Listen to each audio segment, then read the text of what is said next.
नमस्कार दोस्तों, आप सभी का स्वागत करता हूं मेरे से YouTube channel CID crime stories में। यह एक ऐसी रात थी जब हवा में सिर्फ सन्नाटा और रहस्य का एहसास घुला हुआ था।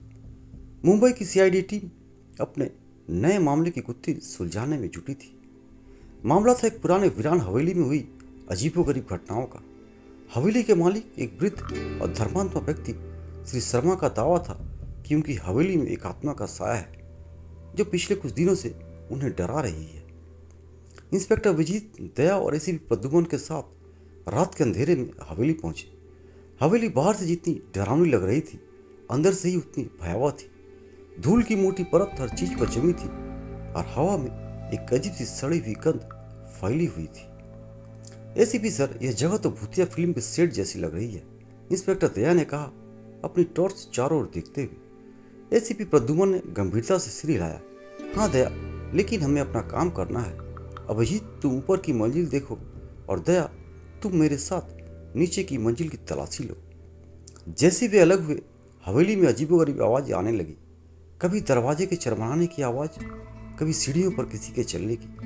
अभिजीत जब ऊपर के कमरे में पहुंचे तो उन्होंने देखा कि कमरे के बीचों बीच एक पुराना झूला अपने आप झूल रहा था। हवा बिल्कुल शांत थी, फिर भी झूला धीमे धीमे हिल रहा था। तभी उन्हें अपने पीछे किसी के होने का एहसास हुआ। जैसे वे मुड़े, उन्होंने देखा कि एक धुंधली सी आकृति उनकी ओर बढ़ रही है। आकृति स्पष्ट नहीं थी, लेकिन उनमें एक औरत का अक्ष दिख रहा था, जिसके बाल बिखरे हुए थे और आंखें खाली थी। जैसे ही इंस्पेक्टर अभिजीत आगे बढ़ना शुरू किए, वह आकृति कमरे की दीवार के आर पार हो गई। अभिजीत हक्का बक्का रह गए। नीचे एसीपी प्रद्युमन और दया को भी अजीब अनुभव का गुजरना पड़ा। किचन में बर्तन अपने आप गिरने लगे और हॉल में रखे पुराने पियानो से अपने आप धुनें बजने लगी। दया ने एक टूटे हुए शीशे पर किसी बच्चे के छोटे छोटे पैरों के निशान देखे, जो धुंधले थे और कहीं से भी स्पष्ट नहीं लग रहे थे। एसीपी सर, यह कोई साधारण चोर डाकू का काम नहीं है, दया ने कहा। उसकी आवाज़ में हल्का सा डर था। मैं जानता हूँ दया, एसीपी ने कहा, लेकिन हमें सच का पता लगाना है। भूत प्रेत नाम की कोई चीज़ नहीं होती, सिर्फ हमारा डर होता है। पूरी रात सीआईडी की टीम ने हवेली की छानबीन की। उन्हें कई अजीबोगरीब चीजें मिली। एक पुराना फटा हुआ डायरी का पन्ना जिस पर न्याय शब्द लिखा था, एक बच्चे की टूटी हुई गुड़िया और कुछ ऐसे यंत्र जिनमें से अजीब सी आवाज निकाली जा सकती थी। अगली सुबह सीआईडी की फॉरेंसिक टीम भी बुलाई गई। उन्होंने हवेली में कई ऐसी चीजें पाई जो बताती थी कि किसी ने जानबूझकर भूतिया माहौल बनाया था।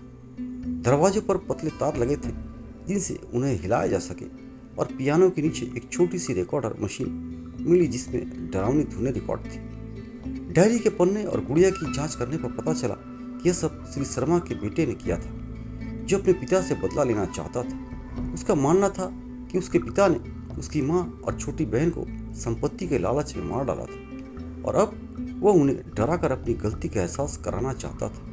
उसने यह सारा जाल बुना था ताकि उसके पिता को लगे कि यह आत्मा का काम है और वह डर जाए।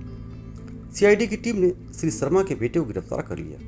हवेली में मंडरा रही आत्मा का रहस्य आखिरकार सुलझ गया था। यह कोई भूत प्रेत नहीं, बल्कि एक इंसान का बदला लेने का जुनून था। सीआईडी की टीम ने एक बार फिर साबित कर दिया कि हर रहस्य के पीछे कोई ना कोई वैज्ञानिक कारण होता है और डर अक्सर हमारे मन का उपज होता है।